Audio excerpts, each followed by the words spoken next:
I've always felt that the UN has tremendous potential. It's not living up to that potential right now. It really isn't, hasn't for a long time. It has, there are great hopes for it, but it's not being well run, to be honest, and they're not doing the job. A lot of these conflicts that we're working on should be settled, or at least we should have some help in settling them. We never seem to get help. That should be the primary purpose of the UN, the United Nations. And again, it's got great potential, and based on the potential, we'll continue to go along with it, but they got to get their act together. Good morning, good afternoon, and good evening. Depending on whatever you are watching for. This is another edition of Politics on the Street. You can subscribe to our YouTube channel, like our videos, share, comment for more political discourse. Mr. Ram, yeah. After the outburst in the court, Donald Trump has allegedly called ICC, has allegedly abused them, calling them cowards, saying that they cannot stand up and fight for freedom fighters.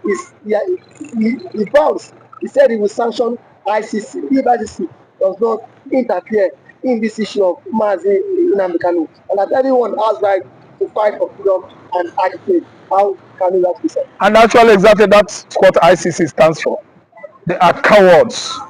They cannot stand up and fight for freedom fighters. They cannot stand up and fight for neglected Africans.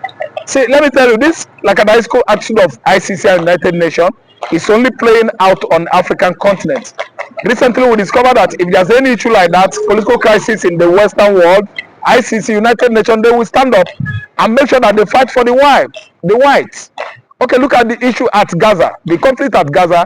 United Nations was there, ICC, they were there, putting pressure on Israel. Even irrespective of the fact that Israel is on the right side, why must they be always, capitalizing on, at least, bringing down, looking down on Israel, accusing Israel of all manners of wicked activities? Yet, it was the Hamas that, actually caused incursion. Yes, on the land of Israel in the first place. But still, ICC, United Nations, they went to assist the whites. The Palestinians are white, the Israelis are white, the Lebanese are white. They go there, they actually play their roles. The whole world, put them in that position. United Nations, African nations, Western Europe nations, American nations. But you find out that United Nations, they are more active, they are more objective when it comes to the issue with the whites. So what I'm trying to say is that they look down on the Biafrans, they look down on Nnamdi Kanu due to the fact that Kanu is a black man. United Nations is for the whites. ICC is for the whites. UNESCO is for the whites.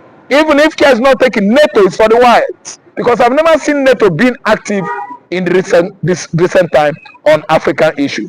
When it comes to European issue, you will see all this world, United Nations, nations platforms under United Nations like WHO, UNESCO, ICC, and so on and so forth. They are doing this unto us, we the Igbos, because we are the black Jews. They don't have time for the black Africans. But Bashir Ahmed has said that nothing should happen to Justice Binta, their sister, because of the outburst and the confrontation Nnamdikanu did at the court, saying that nothing should happen to their sister. Mazi, what is your take on this? Tribalistic, let me say, tribal bigotry of the highest order. Tribal bigotry of the highest order. Yes. Do you know what? Who the hell is he in this current administration of Bola Ahmed Tinubu? What official position is he representing, or does he represent? He represents no department of, federal government. No federal agency is at least fronting him. He is on his own and is trying to tell you as a Fulani man that he's the #1 citizen, first class citizen in Nigeria. These are people that are living in the bush. They rear all manners of animals. So we should not be, we should not allow them, reintegrate with us because they are animals. Look at someone that just worked in the previous administration as a media, aid or assistance to Mohammed Buhari is having a say in this current administration, that he has not been, employed or designated in any position. See, let me tell you, it has gone a long way to actually, tell you, Fulani, they have upper hand. They are the number, I'm telling you, in Nigeria. They are everywhere. There's what you can tell a man that has gone on his hands. A man that is having gone wedding machete to you, you can only mellow, you cool down. That is what the Fulanis are doing, the Yorubas, the original owners of the land, the Hausas in the north, the Igbos in the southeast. Because the governors that are under Durex, they surrender the governors with all manners of, let me say, juicy promises, juicy governmental promises, office promises, positions, That's why the Igbo politicians are not saying anything. So we are vulnerable to Fulanis, attack, the headers attack. We are vulnerable to Fulanis, politicians, political oppression. I don't really understand. The Igbos are just vulnerable simply because the Fulani hegemonies, they are having upper hand in Nigerian political leadership. Yeah, Mazi. He has also said that Mazi nnamdikanu is arrogant. Are you of the view that Mazi nnamdikanu is arrogant, and that is the more reason he might rot in tension? Thank you so much. Mazi nnamdikanu is following the rule of law. He actually is a man that knows his rights. He is doing whatever he's doing under the umbrella of international local law. So he's not trying to kneel down and beg, Amdobale, Ekaleo, Edobale, kowtow. Mazi nnamdikanu can never kowtow before anybody. Kowtow is for the cowards. Though a tradition of some races on earth, like Japanese, the Koreans, the Chinese, kowtow. It is their own tradition. It is not Igbo tradition. When we greet, we stand up and use two hands for the elders. We don't kowtow before anybody. So Mazi nnamdikanu will never kowtow to Fulani hegemony. We never kowtow to Bola Ahmed Tinubu. He's gonna greet them normal, as Igbo man greets. We don't kowtow, we don't bow down, we don't prostrate, no. And as I'm talking to you now, Mazi nnamdikanu is on his right. And he knows his constitutional rights. He knows his, what else again? His fundamental rights, and he's going to follow it up. He's not going to just kneel down, bow down before people, while these people are the ones violating him. Now, Mazi nnamdikanu is being violated by federal government of Nigeria. A man set free by the Supreme Court that he should go free. He did not commit any treasonable felony. Still, they are holding him at the DSS facilities. So, Bacha Ahmad should go and sit down. Bacha Ahmad should go. He's needed to take his medicine. Bacha Ahmad. If nnamdikanu is the only remedy that is needed to cure his disease, he's now in a serious trouble because Mazi nnamdikanu is neither possible nor available. Bacha Ahmad should go and take his drug and go to sleep because the Fulanis, their excesses is getting out of hand. Their excesses across Nigeria, they are encroaching Yoruba, encroaching on Igbos, encroaching on every tribe in Nigeria. And nobody is doing anything about it. So Bacha Ahmad should shut up his dirty mouth. Lastly, before I let you go, years back when he said to write a letter to President Donald Trump concerning the long incarceration of Mazi nnamdikanu. And probably now, do you think that Donald Trump can influence this? And then, now that Donald Trump has allegedly abused call the ICC, no complaints. What is your take on it? I think by me calling attention of the ICC, Donald Trump has done the right thing, and ICC attention will be focused on nnamdikanu federal government issues, bordering on their objectivity or objectives that they have failed to fulfill. In that regard or context, they should come to the solution, that Mazi nnamdikanu is supposed to be, freed, since a freedom fighter must not be neglected by that, world platform, United Nations. Then ICC is used to interpret, explain international laws, and the ICC should come to the aid of Mazi nnamdikanu this time around. They have actually, delayed Mazi nnamdikanu's issue. If they are not living up to the, objectivities they were, formed under United Nations, I think they are better off scraped up. They're supposed to scrape, yes, because they are not living up to that. In Africa, on the continent of Africa, they only take care of Europe, America, Asia, and the other white continents. looking down on the black, let me say the dark continent. They turn their back on us, believing that we are nobody. So what I'm trying to say is that if they don't spread their tentacles to meet up with their objectives, I don't know what I understand, international objectives, we Africans, we decide this time around to turn our back on there. And the whole United Nations, African countries, member nations on the continent of Africa should stop any contribution financially so far. Yes, because they're not taking care of us. Look at Kenya. They allowed Kenya citizens were disallowed in their great number. Look at Nigeria during the protests and answers. Many Nigerian citizens, youth, old, children were disallowed by Nigerian government under Muhammad Buhari. United Nations did not do anything. ICC has never been able to question Muhammad Buhari today. Muhammad Buhari has gone scot-free after all he has done to the Igbo youths in the southeast in the name of fighting people that are agitating for Biafra. Buhari actually treated the youths, Nigerian youths, bad, so wickedly, using SARS, using Nigerian soldiers, military forces, to annihilate over how many youths? In thousands. ICC has never been able to invite the man in charge, Muhammad Buhari. ICC should have at least invited him to answer for all his nefarious activities during NSAS movement or a protest in Nigeria. So what I'm trying to say, it is enough for United Nations. If they know they will not be living up to expectation that is expected of them since its inception in 1945, Africa should turn their back on them. All the donation, we should cut our financial, support, sponsorship, donation to United Nations, and the ICC should be scraped off. Thank you so much, Mr. Rafa, and thank you for coming. You're welcome. Aisha Yusufu has taxed Imo State Governor, Enugu State Governor, Anambra State Governors. Stop blaming government. You are the CEO of your state. You are the executive governor. Now, since you go to Abuja to collect money, then take responsibility for the insecurity in your state. What do you have to say about it? Now, thank you for that wonderful question. I think being the governor of the state, you have every power for you to make sure that you get security votes from the federal government. By so doing so, what are the governors doing with this money? Stop coming out to tell the people that there is insecurity in my state and that unknown government have been killing. The government need to take action and put an end to all this and stop apportioning blames.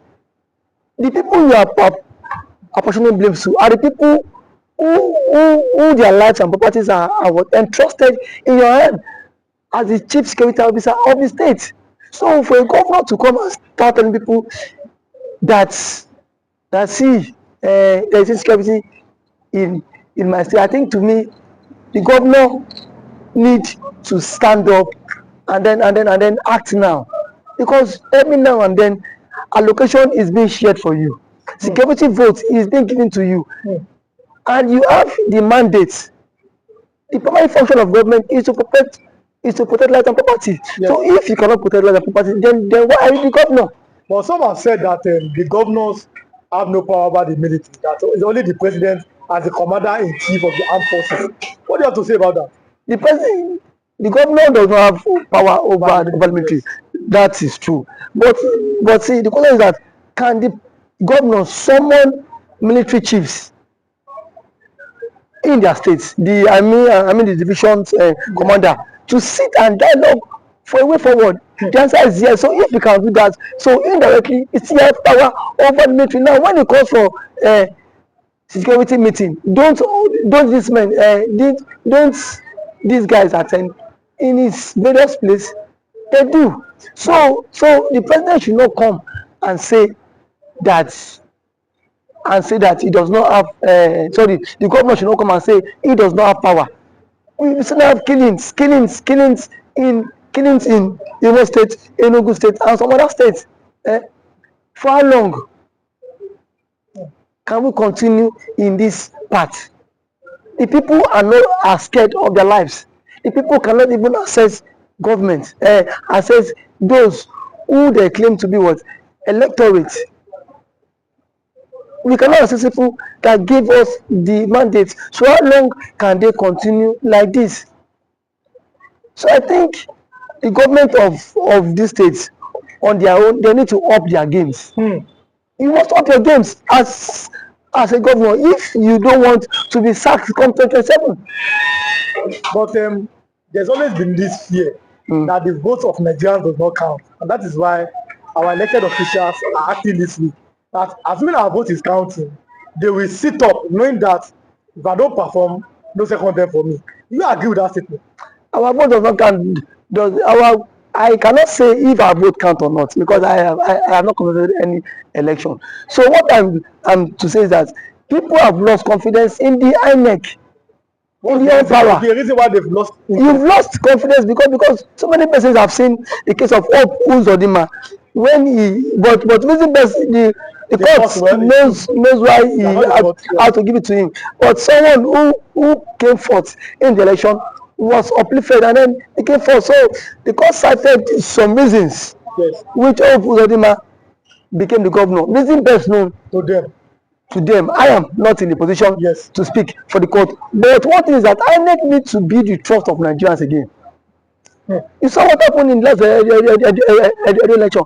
As allegedly reports, the result was changed in the IRF quarter. So I don't know how true that allegation is, but see, it has been going viral. So these are things INEC need to repose that confidence in the average Nigerian. And for the governors too, how much is being given to you on a monthly basis? If you get money on a monthly basis, then why don't you make sure that these people who gave you the mandate to protect them, you can as well protect them too? Because the people cannot always be one-sided every time. The people need to benefit from dividends of democracy, and when they have to benefit from the dividends of democracy is by what? By inclusive governance. The people need to feel the government impact. Not every time you come on here and say on government has attacked the people, you come and start creating fear. These governments are even creating fear in the life of the ordinary man. We've seen the governor of Enugu State who has declared that Monday is no longer a sit-at-home in Enugu State. When people are saying that, you are seeing that as because the governor. Can you come and secure our lives? I mean, the other people, because you see this sit-at-home every Monday. Some are doing it maybe out of respect for nnamdikanu, but some are doing it out of fear. It is two ways. People are telling the governor, please find a way to secure that. Police cannot be everywhere. What do you think? Because sit at home every Monday, it might be affecting the economic activities in the southeast. What do you think that the governor can do, or the governors in the southeast can do? Thank you very much. I think sit at home every Monday is a commensurate to honor the Mazi nnamdikanu, who has been in incarceration for 4 years now and still counting. But what I want to say is that when there is a conflict in the land, the president himself needs to address this issue of Kanu. Let Kanu issue be settled out of court. If what Kanu is the son of the president, as a son, you can go, you can have a different view or different ideology and philosophy from what your father had. But why can't you, as a father, have you reached out to Kanu himself? And what I felt that the president ought to have done was, why Kanu was in decision, go and meet, let them bring Kanu to you, DSS. Sit down with Kanu, have a round table discussion with him. But do you think that's possible? Because we saw Buhari could not freedom. Buhari is different. See, so, these are two different people. Yes. If you want the security apparatus cannot be everywhere, and these guys are what? Overstretched. Yes. These guys are also overstretched. So the president is the father of the nation. Since the president is the father of the nation, he should at least reach out to this guy, even to the or Igbo. Whenever he will want to invite Kanu, invite some Igbo politicians and some Igbo stakeholders to sit on a round table and discuss with Kanu. You have conditions, give him the conditions. Send it to him. Because you see, this is the only way this thing about marginalization can stop. And the truth of our matter is that the Igbos are heavily marginalized in the country. And that is what, and that has breed a whole lot. But do you think that giving them an opportunity, or yes, that's an opportunity, or finding a way, a consensus in 1999, Nigeria had a consensus on making a Yoruba man a president. In 2007, Nigeria had another consensus to make another man to be president. Do you think that Nigeria finding a way or making a consensus to make an Igbo man the president is going to make that marginalization or the agitations go down in the south? Making an Igbo man be the president would at least work to some extent. It will help this issue of marginalization reduce a very long way, because if the Igbo man is the president, Peter Obi, you will not watch Peter Obi allowing nnamdikanu to languish in detention, even if, because yes, that is his brother from his tribe. They are from same tribe. No, so why was Senegbo released? It was let's go. Yes. So to some extent, it will help a long way. And as an Igbo man, he will speak in the language that the Igbos. Now I am one of your sons. Yes. You don't have any right to agitate. Yes. So that will help them. It will go a very long way for them too. So I'm letting you go. I think we have like 1 minute. Okay. Now, Southeastern Governors Forum. What should be their next step? Southeastern Governors Forum should at least make moves to meet with the presidents. Yes. To put an end to all this. That is the only way. Because if there's no end to all this, all we hear is killing. And then we are not in support of all this killing. It is not good for the future of the country. It's not good for the future of the country. Okay, thanks for coming. Thank you for having me.